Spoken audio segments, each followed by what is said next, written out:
combattants de l'indépendance, aujourd'hui victorieux. Je vous salue au nom du gouvernement congolais.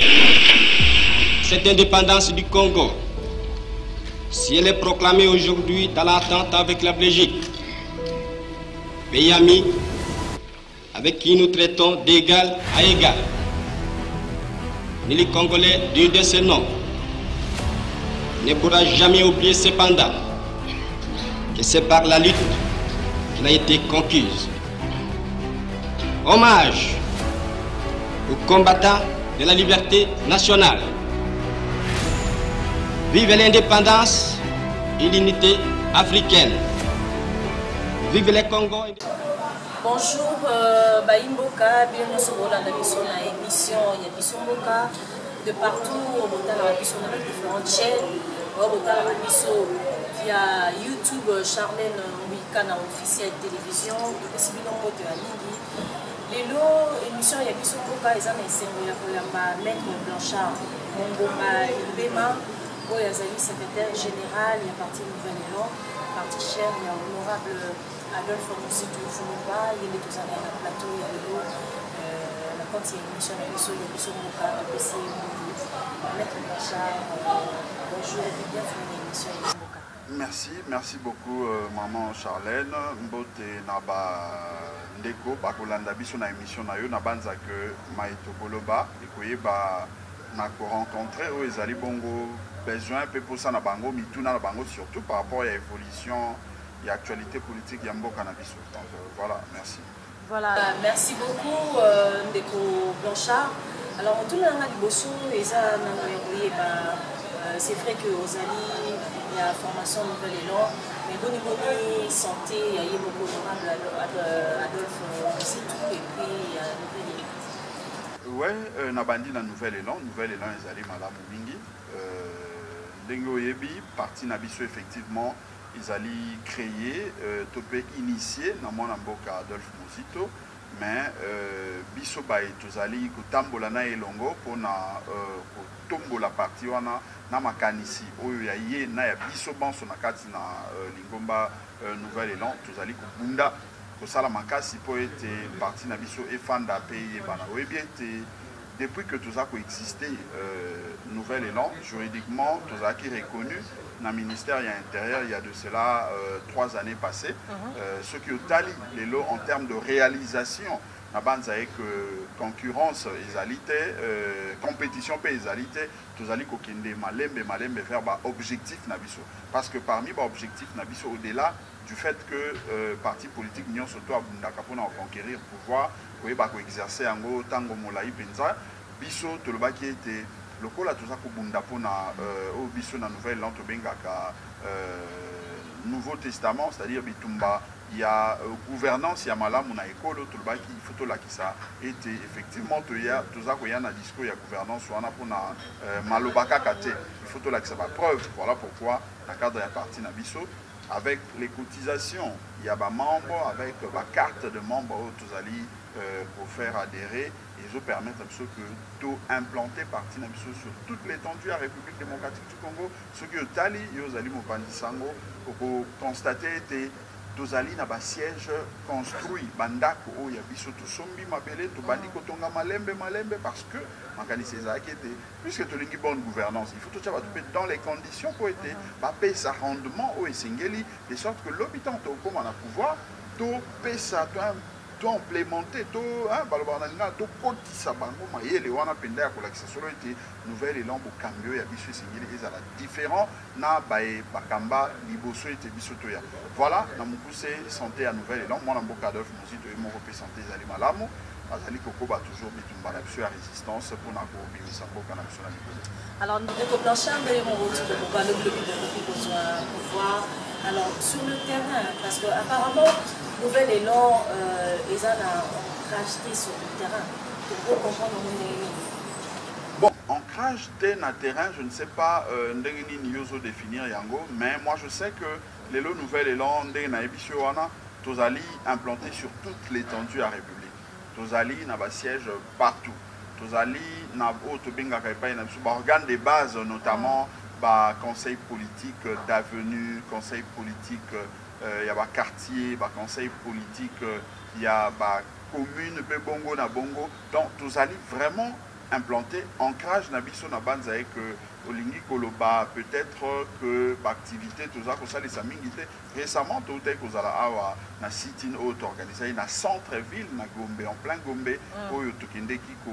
soutenir ba FRDC na biso pe ko telemela Rwanda na agression oyo azali ko sala na école na biso na banza été bomona ki ba bilembo wana izola ki c'est que question ancrage eza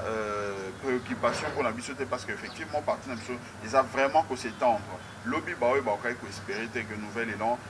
en tant qu'entité autonome a ko sali sa activité na ye bazali komona solo et que les loyo partout où tout ça koleka tout ça sali sa activité bilembo exotique. Moi je fais pratiquement la ronde il y a ma province ebele na ngeko ba nyon sommet ebele na banza que bande ko ba moni ba image na Kasai ndenge nini na zaki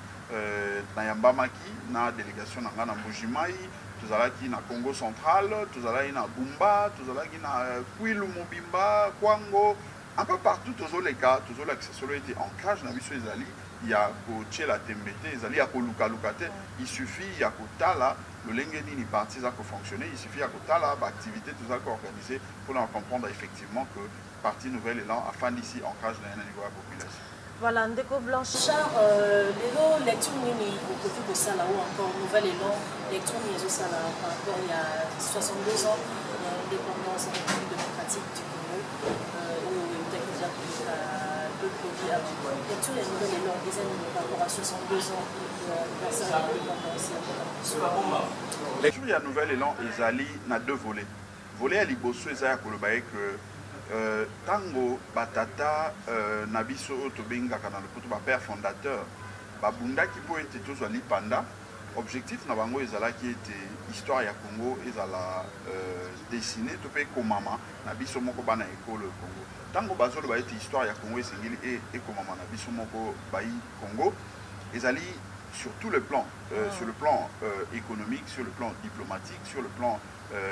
même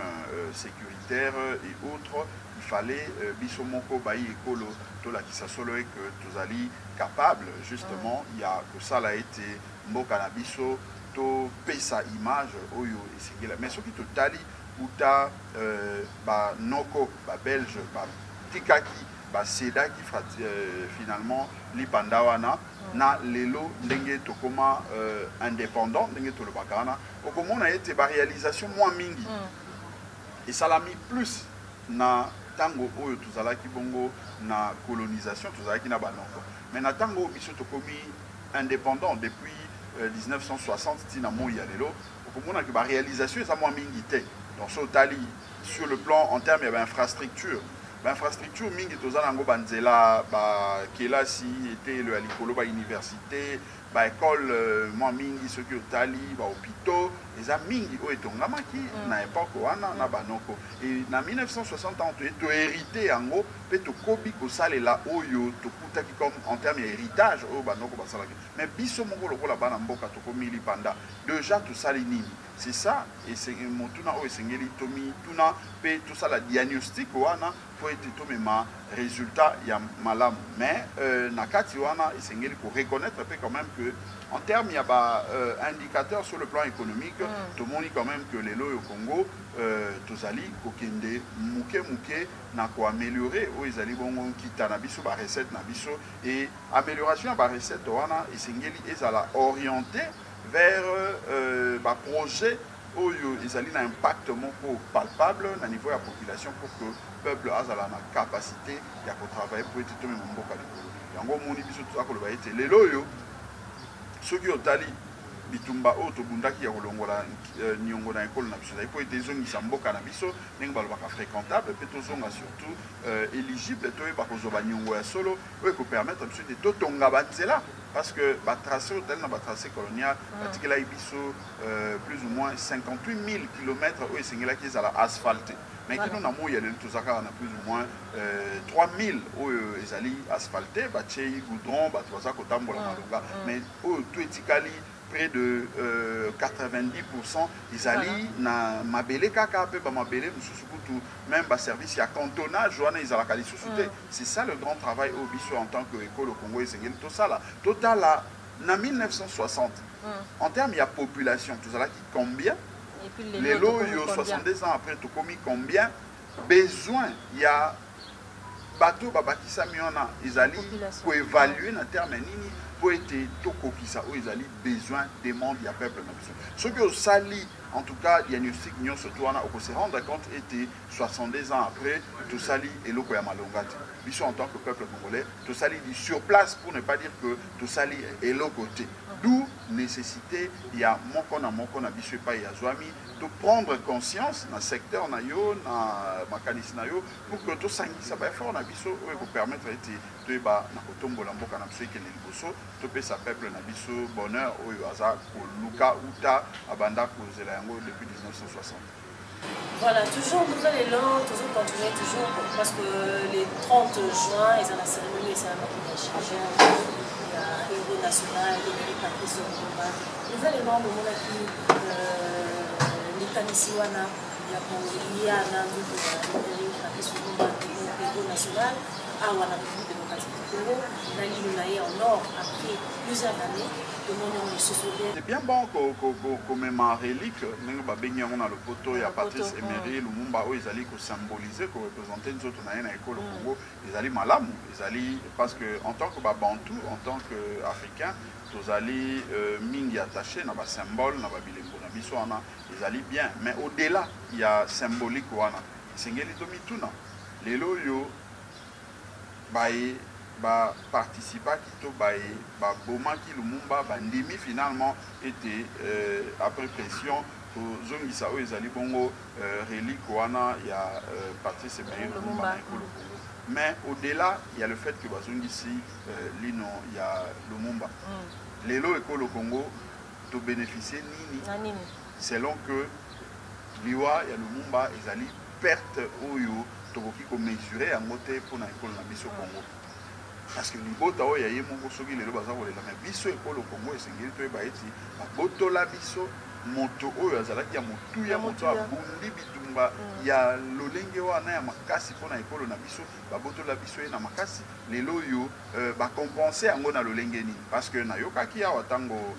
roi na bango roi de Belge yaki ya walobi ete bazali ko regretter mais malekaki wana metango bo regretter esengeli boye bana ko suivre pour na koloba ete bosengi bolimbisi pe koluka kosala réparation ya maye bosala monswana est-ce que bolimbisi etikali kosalema esalamite est-ce que réparation puisque bolimbisi déjà esalamite c'est que réparation pe bakoka kosala yango te ça veut dire que to gagner na eloko mon côté. Deuxième chose, au-delà, il y a makambo ezali politique. Et puis, ezali na o babengaka contentieux belgo-congolais. Ezali na ba litige o ya économie ya misolo ba société na biso oyo ba transférer ba mema yango kuna. Lelo yo comment toki ko capitaliser en comment ekolo Congo akoki ko bénéficier na yango selon que ba ndimi ko reconnaître ma BO ya bango. Donc ce sont là les questions que c'est commis poser. Biso na niveau ya nouvelle élan to moni que ezali malamu. Le fait que relique, il y a le Lumumba et Zongiawa, c'est très bien, mais ils ont suffire pour compenser ma BO bandeko wana basali biso. Déjà que bazui courage te à kosenga bolimbisi. Déjà que bazui courage te à réparer ma BO basala, ça veut dire que les loyaux passent na biso pota na biso na kati na motema ezali na mobimba. Alors on a nouvelle élan il faut basala nini pour que ba réparer soit koka osapota. Non mais déjà pour na koka osapota ndenge na lobi esengela ki liboso baye bana kosenga bolimbisi parce que tant on va reconnaître mbeba au basali c'est que bazali fautif d'où pour na tokende na kufanda malamu esengeli basenga bolimbisi pour motema na biso eki so basilisi kosenga bolimbisi esengeli ba réparer réparation ezali na balolenge ebele ba oki kokende parce que ndenge na lobi au-delà ya bitumba o ezalaki politique o ezalaki ba massacre tout ça izali na o ezali bongo to bengi contentieux belgo-congolais wana isengeli to régler yango misolo ya biso oyo ba entreprise na biso ekenda epai na bango kuna ndenge nini to sala ete po ete to zoya parce que lipandasi o to zoaki na 1960 ezalaki plus politique mais économique to zoaki yango te zokande économie yango nde etambwisaka politique Économie, en monde est ambitieux Kamboka. Tant que sur le plan économique, sur le plan, il y a la société on a réglé dans nos litiges, ils allaient biso na bangote et monter mon abiso vous a naïno kaka na kimiate. Les lois ils allaient pour kamba ko ça la semblant ba ko luka ko zipa moto, mais le vrai problème est tikali entier qui non tokoye bana kolongola yango ndé ko permettre que to ba sika oyo na ko vivre lokola ba partenaire au toki ko tala rapport na biso d'égal à égal, mais ce que ça mi bongo te na banza été et que ça la semblant ou tout ça que ça la pourtant réalité des animaux. Merci beaucoup Ndeko Blanchard, toujours au Kobaka dans l'émission de Bisso et Bisso Mboka. Alors, mais quand on copie sa Bisso, la vraie version, il y a partie la Mboka, il y a partie Nouvel Élan vis-à-vis la Mboka, parce que de l'eau, il paraîtrait que vous n'en avez rien. Alors, les Bisso, nous nous avons au par rapport à la Mboka. Tout ça ne valoir rien par rapport à la Mouka. Par rapport à la Mouka. Non, je crois que bon, on a habité pour Nanini au Tuni Mutuna Angolo Lengewana. Bon, mais dans ça l'effort il y a pour répondre. Il faut Bandekoba et la Mouka Ezali initiative. Il y a des leaders au Basangana qui ensemble. Babandaki Masolo Awa qui ça ba tractation et Bandaka Awa pe ba kei ko formaliser à mon niveau à Genève et pas y avoir ba signer qui Mukanda ko ba été nous devenons plateforme électorale où il faut présenter candidat na biso. Donc bitumbawana ba contact et bandaki kisasa ba keimi qu'il y a poto na Belgique, France, Suisse et avant même kuna ba kendeki Afrique du Sud. Donc ba tractation et bandaki et moi je suis l'un de privilégiés où azalaki na début ya masolo ya la mukawana toujours pembeni ya mwana mboka Adolphe Muzito. Donc nayebi quelque chose à propos de la Moukawana. Donc les lots ceux qui montent à l'objet nouvel élan Aza pour représenter l'autre côté na la Mouka les a liberté naïe parce que moni les lots la démocratie il y a biso ya Congo ba tout bazak s'est donné moi ba mon privilège et belé zoké ndeko on a libertinage ou bazoloba ou tout balingi et ça droit na bango na lobby liberté na bango, mais la vérité c'est que Nouvel Élan parle trichement de son initiateur Adolphe Muzito Azali, pour ne pas dire l'un des cofondateurs, initiateur il y a la Mouka, Azali cofondateur. Azali cofondateur il y a la Mouka to bandi na ngo uta na Kisasa ba tractation il y a face à face na bandeko ya MLC. Je vois encore à l'époque na restaurant Zamani Tozaki mon amboka Fidèle Babala, mon amboka Jacques Joly qui peut représenter Jean-Pierre Bemba en prison, mais à partir de Wana tout solo là Jean-Pierre Bemba na prison na téléphone, mon amboka Adolphe Muzito ici na zoya mikili apoto to kuta nayo après Vital Kamerhe aya na bureau ya biso na Gombe awa après que monaki ba image wana ya Adolphe Muzito na Fidèle Babala na Jacques Joly na déclaration finale au Salaki mon amboka Vital Kamerhe aya kutu na butu et pas une ambition à bureau, on a tout solo, finalement, lobby dans mon atongo, avec Oyana, mon amboka, Mayo Mambeke, secrétaire général, naïe, bah, sali déclaration, Tobimi, et puis à l'époque, tout ça, qui n'a le regretté Lugi Gizenga, et de là, ici, Toye Kokende, Tokutani, na mon amboka de Kochilombo, Awa, na hôtel Sultani, et puis, bah, bon, Tokutana, à Bruxelles, photo sur le Lion, Malam, Bakutani à Bruxelles, bah, Kokutana, Moïse Katumbi, Bakutani, donc, et ça, c'est l'histoire, Moulaï, Oyo, Tobandi, Yango, qui nous n'a mouillé les autres allés au Bayango. Alors, tant qu'on va trouver le Blanchard, on a quantité sur la explication encore claire, d'une manière concrète. Il y a séparation, il y a aussi tout un failli. Parce que tu dis que bon, on va aller à Pani, on va pouvoir comprendre la guerre, on va pouvoir comprendre le Congo, et le Congo, il faut comprendre que Muzito n'a failli nous avoir Cameroun. Une nouvelle explication encore claire, d'une manière concrète, où tu peux retenir que Cameroun n'a pas. C'est d'abord Bokabwani Ezalité, et puisque Bokabwani Ezalité, il faut que nous c'était à Kolobaye que question qui me parle du coup de ça. Parce que mon île est là, il y a Masolo et Patrice Emery Lumumba. Ah, biso pense tous allez célébrer, tous allez reconnaître mérite, effort. Il y a Patrice Emery Lumumba, n'a habité Moutounini Oyo à Koye pour définir école ya Lumumba. Et là, effectivement, il est vrai que Lumumba a une origine, mais tango to beta kalisolo à Lumumba, to beta kalisolo n'a été en tant qu'originaire, il y a Songolo, il y a province d'elle, to lever la comme congolais. Donc les loyo, mon amboka d'œuf, musito, nabiso nouvelle et l'ambitumba, oh to salaka yamote, on a kotala que oyo mpangi, oyo pangi te, oh non, to salabitumba ya Congo. Et les loyo n'engue to zana katina lamuka, to zako considérer que tozali na lamuka parce que makanisi ekutani tozali kobunda pona Congo. Point barre. Le reste va considération etikali libre na bateau ba osala va considération na. Mais ce qui est vrai et ce qu'il faut dire, c'est que lamuka est une structure lobby tozali qui plateforme électorale, mais les loyo to comme plateforme il y a résistance et na kati na résistance il faut que tokokite ko considérer que il faut toya na logique, il y a pensée unique. Il ne faut pas toya na logique, il y a dictature. Il ne faut pas toya na logique, il y a, je ne sais pas moi, que Djalelo, il faut que le bakaka, ou yungana lobi, yango, il faut etikala. Non, il faut considérer que puisque nous sommes dans la résistance, et dans la résistance, nous luttons contre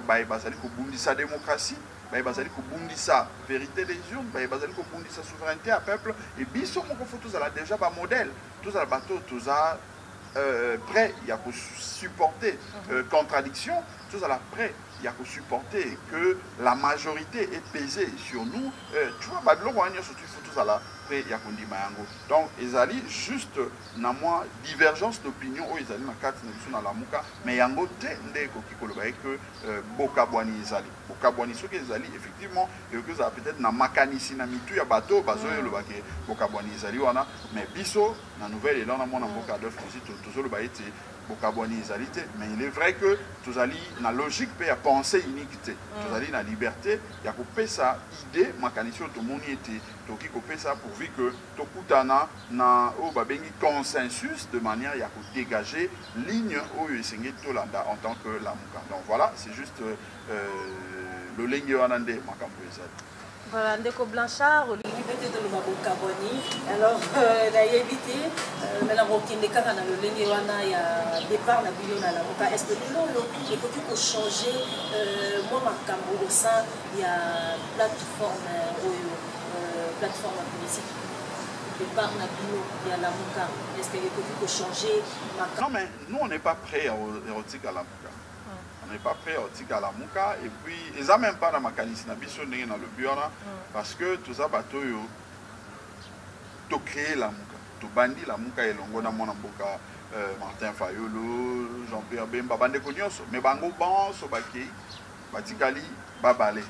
alors bango babale ba oyo batikali wana bazali kokoba bitumba et na bitumba tozali kokoba esengeli to za la prudent esengeli to sangisa bato ya lolenge nyonso surtout parce que na question na yo na yebi ete oza kolinga le fait que biso to boyi to salaki déclaration prise de position na biso ya koloba ete toki ko soutenir bloc patriotique bloc patriotique ezali likanisi oyo eyei libanda ya lamuka parce que ce que tali la convention à la Mouka, bah 4 axes où la Mouka azali ko prévoir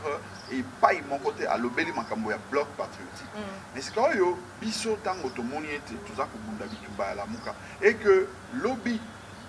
batata et milimo ba père de l'église ba invité ba force sociale et politique ba lobby où ya tout ça ngana poto mener une action ponctuelle de manière à faire reculer monsieur Mbosso na makanisi ya loi organique ou alingai ko faire voter na niveau de l'Assemblée nationale na époque wana toyé to komi wana tant to komi to kuti que il y avait plusieurs autres forces au basala qui bon déjà ndenge basala qui communiquer na ba les forces sociales et politiques et dérangeant biso mingi te to signer communiquer à ko été pour participer à une activité pour côté les méla imposture au que ça à l'Assemblée nationale et puis de prendre part à la marche au monaki mokili mobimba et après finalement tout le monde parle non il faut comme un bloc patriotique non déjà bloc surtout qui est na sémantique na ndenge à comprendre bloc ils allaient lingomba moko ils allaient compact lingomba moko ils allaient ningalobaka monolithique que sangisi batonio ce sika moko or ce bosangani sika moko maman Charlène et lingoloba que beaucoup ko partager ba même makanisi bozo partager ba passif et singeli bo partager actif et ça trop risqué pour na biso na nouvelle élan pourquoi Parce que au-delà, il y a la considération Moussous. Surtout le Bandakar en 2018, nous sommes convaincus que les situations tous en Ango ou pouvoir Oyo ils allaient bénéficiaires il y a hold-up électoral et que bah soit mandat à peuple mais bah nani va orchestra qui hold-up électoral ils allaient bander connexion FCC Oyo il faut pas tout maquiller Ango Oyo bah ça va travailler la mission dans la carte nationale mais c'est quand puisque namo y aller tout ça pour la vérité des urnes na futur tout se servir na erreur en 2018 pour tout réparer mais c'est une était tout beau ça na mutu ouais mais mi sont na mbeba en 2018 et mutu wana ezali FCC na monsieur Kabila na kati siko surtout sangani na to comment to partager passif na to partager même actif est-ce que to kanisi que lelo Kabila a commis démocrate Kabila a longwe Mutoyo a orchestré qui hold up électoral hier en 2018 quoi comme démocrate de manière il y a aussi que volonté à peuple et s'appliquer en 2023 puisque le lobby d'où est allé par conséquent puisque nous sommes dans la résistance mieux vaut rester encore seul la résistance c'est-à-dire quand je parle de seul ici comme la Mouka to bunda biso moko kino to kolonga bitumba wana ya résistance mais c'est quand il y a différence au bateau ko ka osala déjà que il faut qu'on différencie lutte tout ça la résistance na lutte pour la conquête et à pouvoir aux élections. Surtout comme une élection, il se peut que tout ça na batunion selon que alors ça programme na 2023 na ligne na sala boy projet na ngeza il se peut que tout qui ne peut gagner ensemble. Mais puisque tout ça na résistance, il faut éviter qu'on embrasse tout le monde parce que mutuo ezali na batar na yaza na ba faute na yaza na ba erreur na ce que ça na biso et qui a infecté biso, a découragé biso, a distraire biso. Tu risques de perdre le combat. Donc, le mieux faut biso bateau, tout ça, c'est comprendre. Tu as origine na biso place de outil. Tu as place de zo kende, tu tika la biso pour s'assurer que tu gagnes effectivement le combat. C'est là où moi incompréhension écoute na bande ko na biso parce que peut-être que avec raison ou à tort, bango bazolo ba que il faut to fongo la kaka jeu, to yamba mutu nyonso, peu importe bord politique na ye, to sangana ko na ko kende Bunda Bitumba wana biso avec raison ou à tort to zupe position ya roloba que non il faut pas to fongola je faut to zala nanu biso moko en tant que la muka pour to gagner Bitumba maintenant c'est au peuple de trancher par exemple si beaucoup ko fongola je pour que bien surtout bunda kozo bunda ra c'est tomba moko yango moni na lobi que peut-être to zana tort il se peut que to zala peine a raison. Mais si on est mieux placé, il y a qu'à juger la prise de position dans Bissoana, les alliés des peuples. Bissot est mieux placé pour te juger. Nous ne pouvons pas être jugés parti Bissomoko. Mais t'occuper de s'empêcher, il y a qu'à le mécanisme. Oh, il y a Bissot. Bissot mécanisme, il y a Bissot le bien il ne faudrait pas que dans le moment où tout ça la résistance, tu fais un je te connais Kabila, c'est là mon il ne faudrait pas que tout le monde FCC là parce que Bango Bazali à la base il y a hold-up électoral il y a 2018. C'est comme ce que tu le dis tout ça on sait qu'il faut biso tout bande parcours c'est un peuple pardon parce que tu as vu ça qui peuple est que Yemoto a Yiba qui pouvoir dans le peuple. C'est comme ce que tu le dis. Ah voilà, c'est comme ça que tu le dis que Toki ko a raison tout comme Toki ko a tort. Mais position na biso yango wana peuple ndesi goyo a juger biso ce qui m'a tout ça ko loba ezali mabe to ezali malade. Voilà, pour ce que ça va connecter Ramboka, en tout cas, je crois que côté Wana Mabé peut-être que ça va la montée. Alors, dépôt Blanchard, nouvel élan ou le parti Malek Makoro Lobaboro, est-ce que les ont un rôle pour jouer d'ici 2023, nouvel élan? Déjà, nouvel élan parti Malek, je ne crois pas que Namo y a l'élan.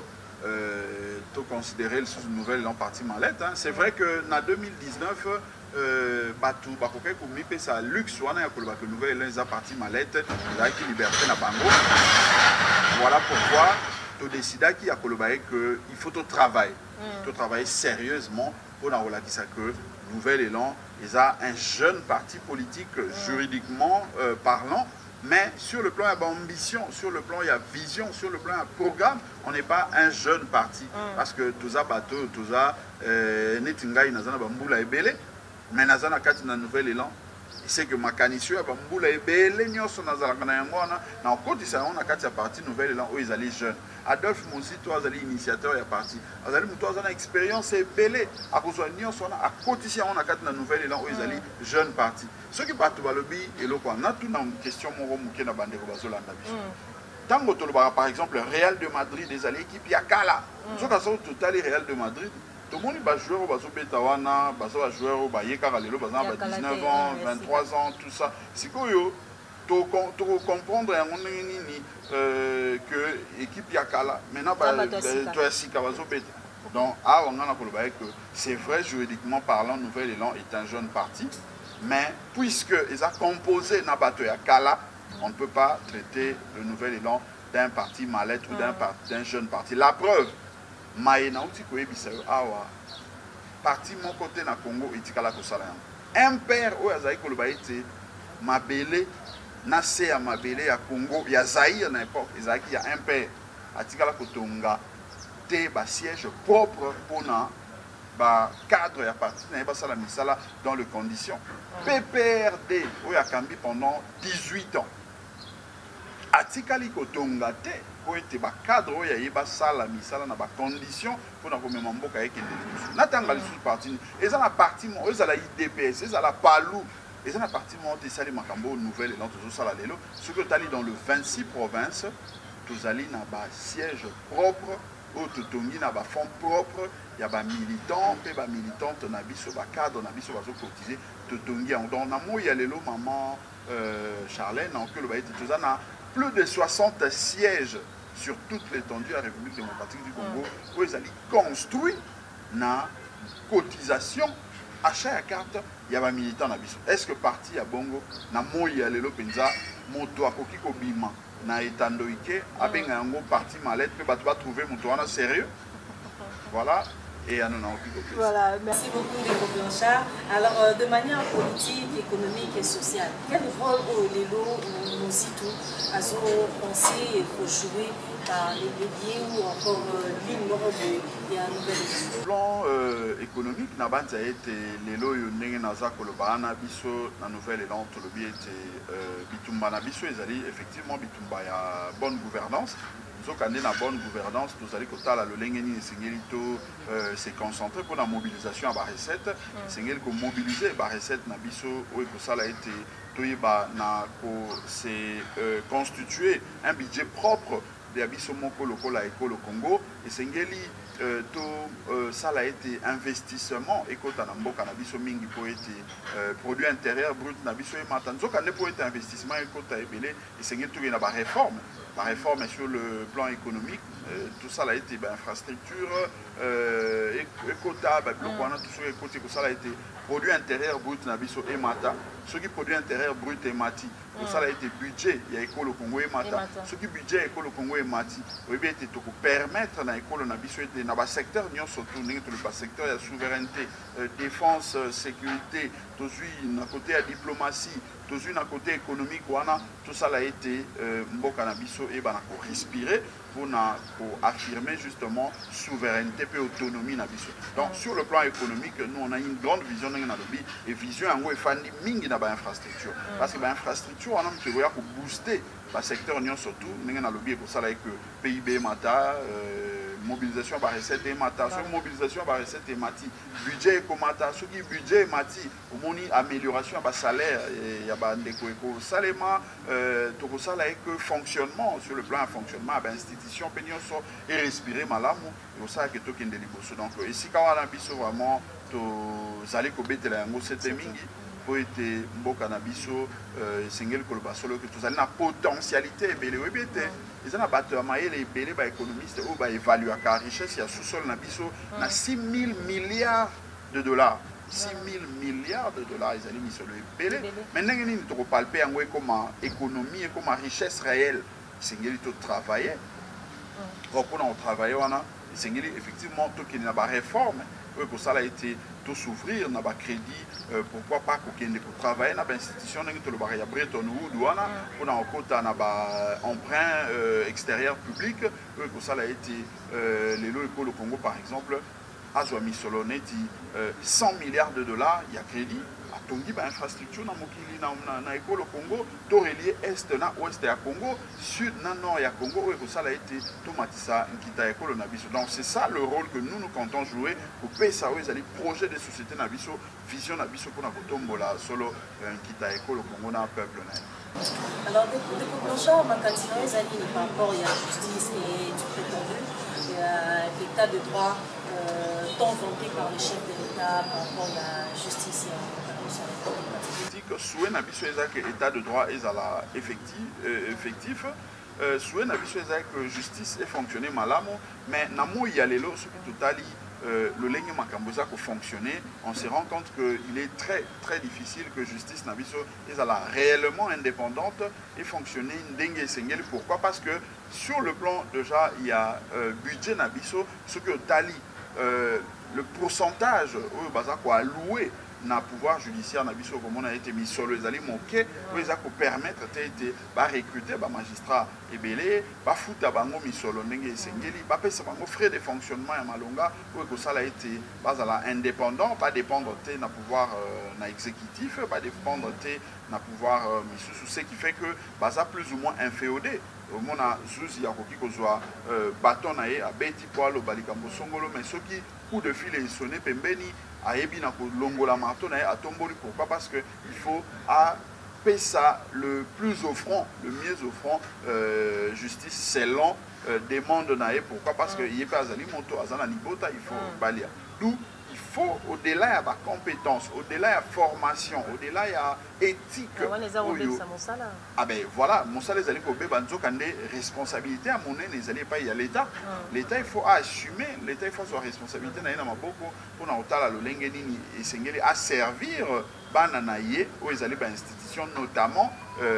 pouvoir judiciaire pour que pouvoir judiciaire à dépendre de l'individualité, à dépendre de la justiciabilité, mais à dépendre de l'État. Or, ce qui l'État a sa charge, je crois que Torbanda a toujours déploré en tout cas justice monko, il y a double vitesse, justice monko au profit à fort, riche, et malheureusement,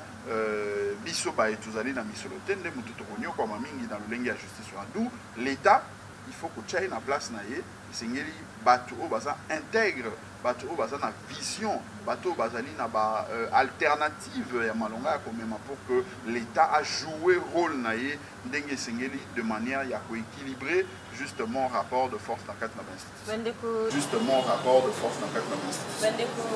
Le capital Kameri a quitté, Jamal a quitté. Alors, vous, le Coco Loba, est-ce qu'à quoi aurait après vous le procès sans chaud? Parce que les gens ont évité, ton voisin a quitté. Est-ce que vous, le Wana ou le Baluba qui est acquitté, est-ce que sont acquis la prison publique? Est-ce que Wapi tu as évité? Alors, peut-être que tu comprendras parce que ce n'est pas va libérer pour la récupérer auto situation où ils avaient le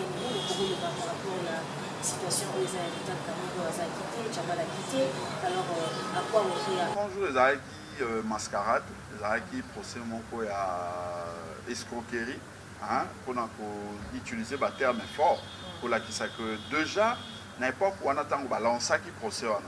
biso ngai o naza koloba wa ba image ezali tout ça bato liboso tout ça koloba été procès wana ezwaki déjà orientation à mabe ezwaki orientation à mabe parce que déjà à l'époque vous avez mis le bas mais ce qui détournement esengeli salema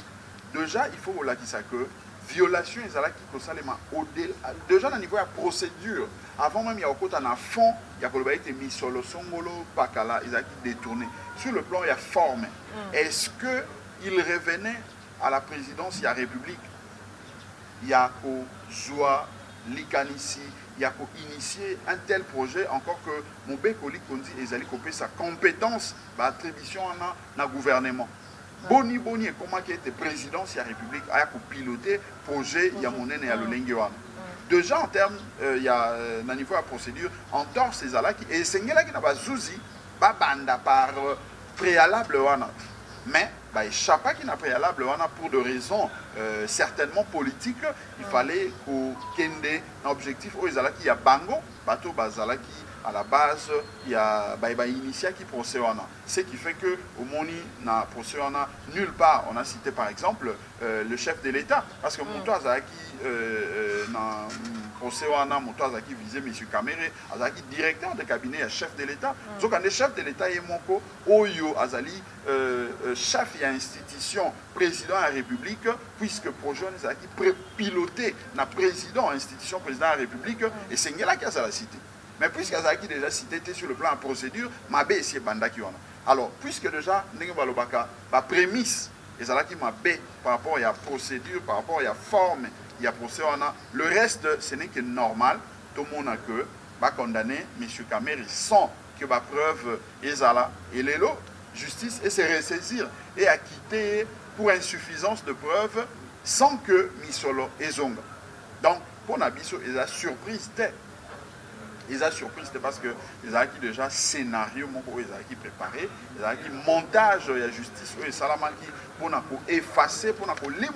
trace, il y a des millions de dollars où il y a biso ba congolais et kenda. Au tout ni ango malam, les lois batu nyonso bazala qui cité na procès wana 100 jours, bango tout bazana liberté. Tout le monde a bango bazobina, bazomela masanga, bazosala ambiance. Même solo wana nani oyo azali mieux placé pour répondre biso, pour ebisa biso ici ka misolo wana ekenda. Moto azalité. Na yo ki mo konde ko caméra lo bisiko na oya ko loba makambo ya 100 jours. Nako ngabi me na zaki ko zela na yo kaende nenga loba ki wana loba ki non siko na oya ko ebisa bino place misolo wana ezali. Voilà. Alors bien oya ko loba. Donc oya o sala biso ba discours, oya o sala biso sous théâtre, oya o sala biso sous comédie, ya ko loba ki nazalaka innocent ala kututa même misolo ekenda wapi. Nani asimbaki misolo wana ebandaki ndenge nini? Est-ce que zaki na compétence nyonso wana biso ba congolais lokola biso moko tozalaka faible, il faut to lo ba yango bongo toza faible biso ba congolais toko subir et misolo ekoti na mabenga ya bato wana bakomi ba président bakomi ba mopao bakomi ba konzi tozobetela ba maboko na misolo ya biso ba bangamba ou ya biso ba pauvre.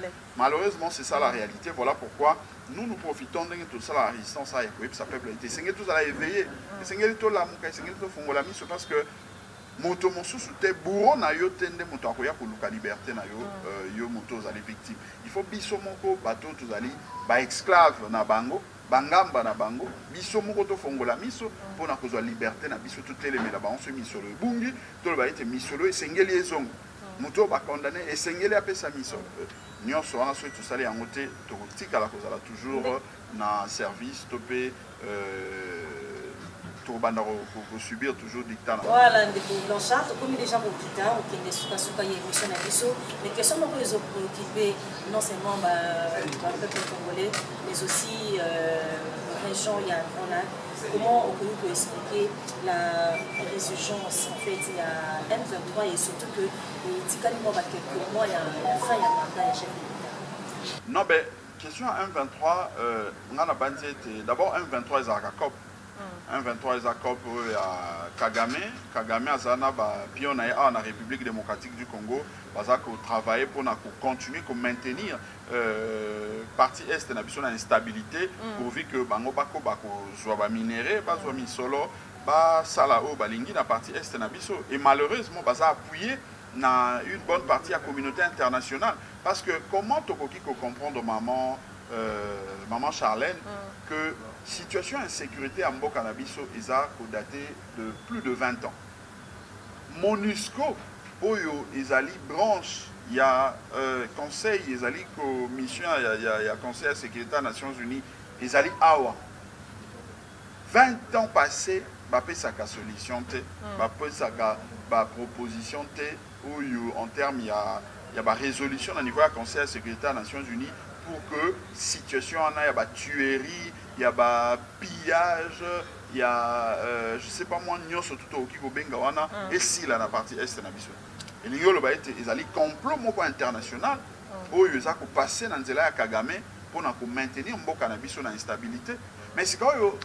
nini esengeli to sala poto bima na kati na complot wana ezali kaka ya ko se préparer biso moko en interne ndenge na lobia wa soki biso moko tozui conscience te tozela te que batu mususu ba ya ko la biso conscience parce que ndenge na lobi le communauté cette partie à communauté internationale au baza ko tirer ba dividende na insécurité na est na biso baza na ba gens na bango ba recruter notamment Paul Kagame na kati na école au Congo Kagame pe a recruter ba gens na ye au bazali ko jouer jeu wana pour na ko zwa misolo na sima ya makila ya peuple congolais. Alors biso moko peuple ndenge to telemi mikolo yo moni na ba province nyonso tout ezala biso ba parti o tozali na résistance to telemi et ça pour na ko lakisa solo que il faut biso en tant que peuple to accompagner armée na biso to sala que l'État congolais aille banako téléma lokola en tout cas oyo azali ko représenter peuple congolais de manière ya ko affronter réalité en face. Donc affronter réalité en face ndenge nini kaka soki to sali que armée na biso ezala capable ya ko résister na ba mouvement nyonso tout militaire oyo utaka libanda wana isengeli armée azala makasi bien formé esengeli azo salaire ya malonga esengeli to équipé ye malamu ba munitions ezala ya malonga mais surtout biso na Nouvelle-Zélande par exemple au-delà ya kozala une armée forte eux esengeli ezala capable ya kosala guerre na mboka nyonso na ba force négative nyonso surtout o ba oki koya ko déranger qui étude na biso na partie est wana il faut pe tokende na proposition autolobi ya kotonga mur de séparation entre biso na Rwanda pour que totonga mur ya séparation entre ça c'est la proposition ya Nouvelle-Zélande na mona mboka d'œuf mosi tolobi que esengeli totonga mur pona nini totonga mur maman Charlène tolobi soki otali guerre wana o tobunda na partie est chaque année sur le plan économique tous allez perdre 1,5 milliard ce qui n'a suivi kaka na pillage il y a or aux ezali kuna na est ya mboka na biso Uganda na Rwanda chaque année babimisaka 25 000 tonnes il y a or aux ezali ko représenter 1,5 milliard de dollars mabele na biso wana ezali convoité par les Rwandais ou Tongo Midi pourquoi parce qu'on a poussé à occuper mabele wana illégalement sans qu'on respecte les procédures. Parce que ça le trafic illicite il y a modèle nion surtout ba drogue ba nion so ezali ko sala mabe na partie est wana. Donc bambe ba ezali bazali ko boma, bazali ko piller tout ça ba massacre za ko sala makuna. Mais tolobi c'est vrai, il faut tout ça armé, il faut tout pesa ba makasi bazala wana. Mais au-delà ya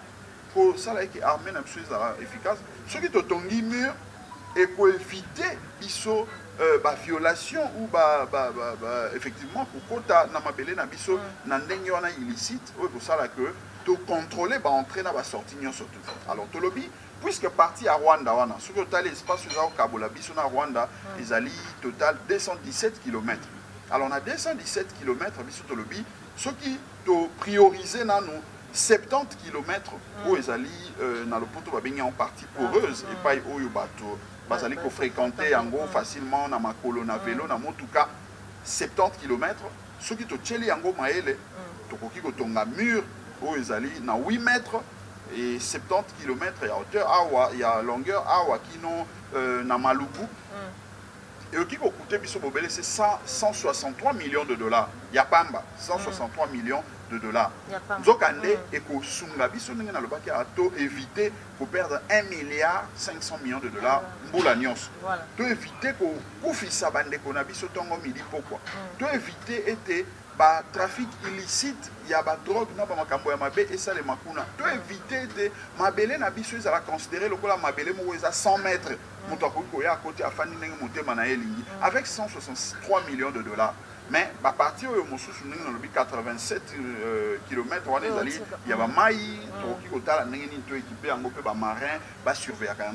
Pourquoi partir à 60 km, ils allaient en montagne, Bangomba, il y a un équipé pour activer en parce que sur 217 km, une affaire, il y a 506 millions de dollars. Mais tu prioriser dans partir à 163 millions de dollars, ils allaient à 70 km, puis partir au Moussousou, il y a 87 côté à Maï. Na 60 côté ya Bangomba toki kotale la yango atana mikolo ezali koya wana nde kosala ete tozwa sécurité na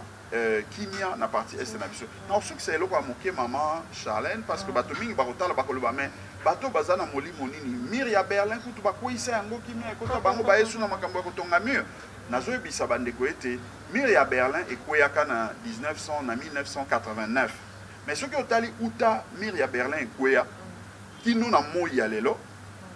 tozali na plus de 65 murs mosusu oyo et botami na bikolo nyonso soko ki na Asie okuta yango entre Palestine na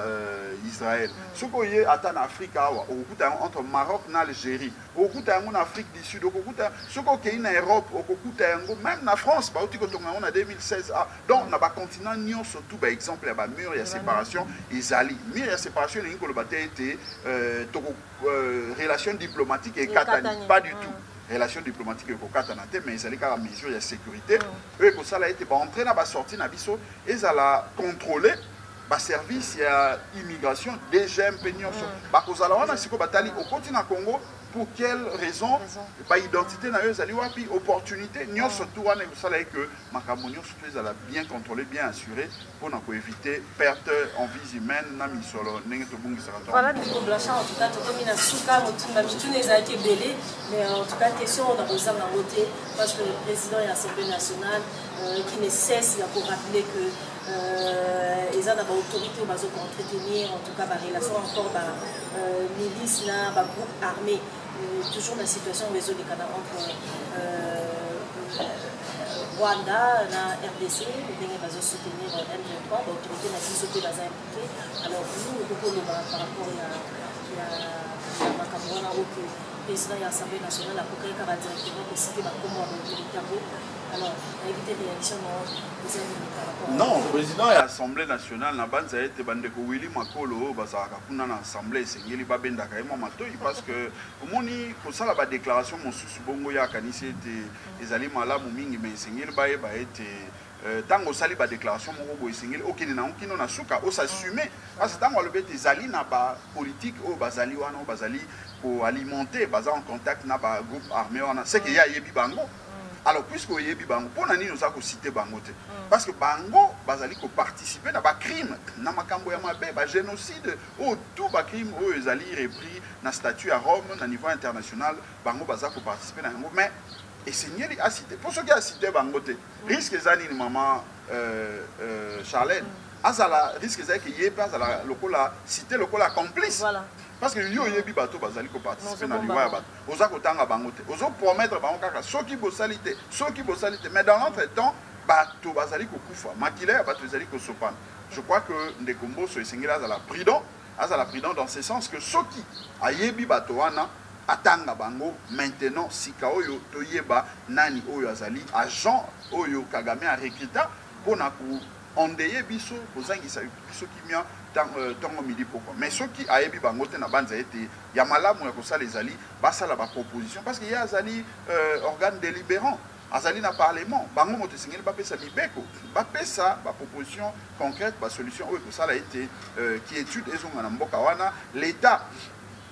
acha misolo pona ba FRDC bazwa salaire ya malonga bazwa ba munitions basomba manduki oyo kosala ete bakende ko attaquer babunda pona ko isa ekolo Rwanda oyo azali derrière ba M23 ba éviter ya kotindaka tango nyonso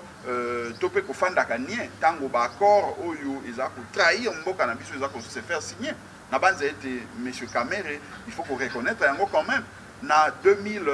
na habité za 2000 na époque où Putana Gina Kabila wana azwaka courage il y a dénoncer le fait que Kabila a